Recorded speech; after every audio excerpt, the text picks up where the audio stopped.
Utilitarianism. This is a moral theory, and it defines good and bad, right and wrong in terms of actions. So if you were a utilitarian, you would say that an action is right when it maximizes utility for the morally relevant beings. And an action would be wrong when it doesn't do this. Now, in terms of classifying it, it's a teleological and consequentialist approach to ethics. Why? Well, because the focus is on the outcomes or consequences of actions. Now, you might gather from the description, that actions are right when they maximize utility for morally relevant beings. A utilitarian has to answer at least two main questions. One is, what is utility? And the other is, who is relevant? So, utility is kind of a odd term for just value, how they measure value. And so various moral versions of utilitarianism have taken things such as pleasure, happiness, desire, and interest to be of utility. But answering the question, what is of utility, is answering the question, what is valuable? What has worth? How do you keep score? The second part of it is, who is relevant? Who matters? So when you're keeping score, who counts in the scoring? So the morally relevant beings are those who are to be taken into account when calculating that utility. Mill, as we'll see, our good dead friend John Stuart Mill, was super generous, included all humanity and all sentient creation. Other utilitarians can be less generous. And you can have two utilitarians who differ a great deal about who is relevant. For example, imagine two hypothetical utilitarians, one a vegan, one not. So a vegan might adopt utilitarianism and use that to say, well, what causes pain is wrong. Animals suffer, from being raised to be eaten and being killed. Therefore, eating them is wrong. And that would be, a utilitarian argument for being vegan. Now, another person may consider animals to not count at all. They're not morally relevant. They would say cows and pigs and so forth don't count, so they don't matter morally. They'd both be utilitarians, but they differ about who counts.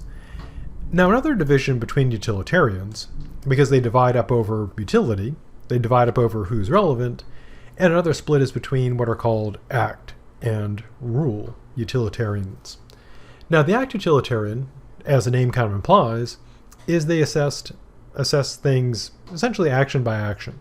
So if you wanted to do something, you would say, okay, with this particular action, taken pretty much in isolation, would it create as much utility as any other alternative? Is it maximizing utility? If the answer is yeah, that's what you should do. Now, because of various problems we'll see in the future, there was also the creation of what's called rule utilitarianism. And what they do is this. The way you assess an action is you consider if you had a rule requiring that action within a set of rules, and if you accepted all those rules as a set, would that create maximum utility? And if so, that's the right thing to do. So one is you assess each action individually. The other is, as the name implies, a set of rules. Famous utilitarians include Jeremy Bentham, John Stuart Mill, and Henry Sidgwick. Bentham is kind of a really weird backstory. Like pretty much all philosophers, he went a little crazy. And his crazy thing was this. He thought, my, isn't it a shame that when people die, their bodies are just disposed of? And no, he didn't advocate cannibalism. He advocated the creation of what are called auto-icons, auto self-icon image. Long story short, he essentially wanted to have people taxidermied, and then, with their consent, of course, and they could be put on display after their death. So you might keep your family and friends around after their death. He even suggested that people might settle debts or make some extra money by selling their corpses for display purposes. And he lived his craziness. After he died, the story is that he gave money to a university on the condition they display his body, and he proved that universities will do just about anything for money. His head was stolen at one point, but apparently has been returned. So, weird backstory. And there's weirder parts to it as well that we'll see when we talk about John Stuart Mill. So why do some people like utilitarianism? Well, there are a variety of reasons. One is that it nicely mirrors the cost and benefit analysis. Outside of morality, people seem to be perhaps naturally inclined to make decisions based on weighing utility, weighing plus and minus. So for example, in business, companies aim at maximizing profit and make decisions rationally on calculating these costs and benefits. In democratic governments, policies are supposed to weigh cost and benefits to maximize utility for the citizens. And of course, as an individual, when you're buying stuff, you typically try to maximize your plus and minus when buying a phone or a car or an education, or if you have the money, a politician. And so the appeal of this approach, weighing the consequences and calculating pluses and minuses for those who matter, extends to utilitarianism.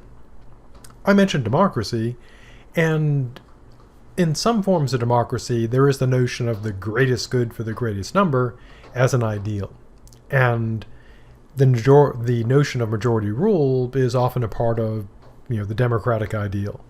And so there does seem to be an interesting connection between democracy and utilitarianism, because utilitarianism, greatest good for greatest number, and democracy is supposed to create, in theory at least, the greatest good for the majority.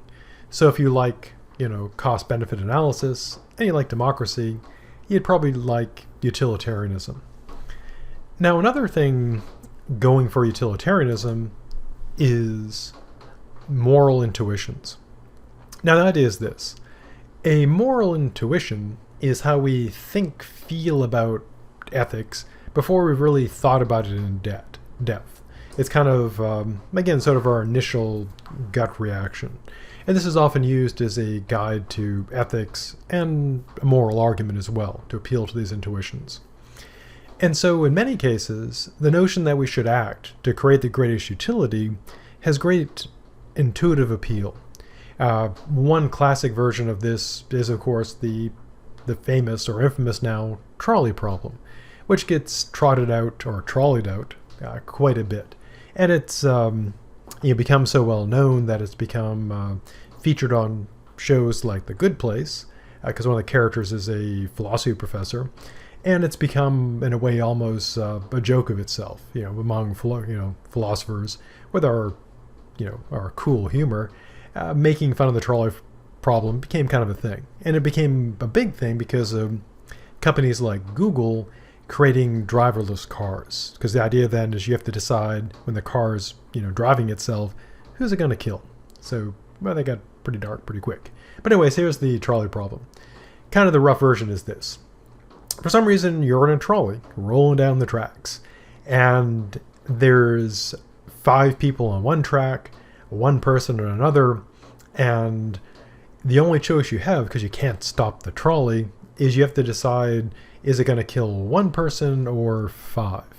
And our moral intuition would be, so we don't know these people, that we would roll over 1 person, because 1 is less than 5. Now, to use a trolley made up example, this principle applies in the context of triage, which is a real medical principle that what you do is try to save as many people as possible. Now, it's typically applied during warfare and disasters, because a hospital or medic doesn't have the resources to save everybody. So they make a judgment. What do? And the idea behind the principle of triage is saving as many people as possible. And that's kind of our intuition. If we don't know the people, more is better. This also has occurred in the current pandemic, when you have limited resources because of, in many cases, because of the nature of our economic system and poor management, etc., for various reasons. You have to decide who gets, say, the ventilator, who gets the resources, and who doesn't. And that's essentially the same sort of problem. And intuitively, if we don't know the people involved, we go with more saved, the better.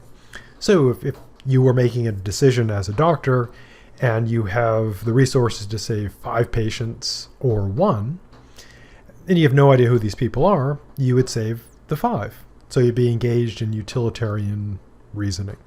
And so utilitarianism has considerable appeal.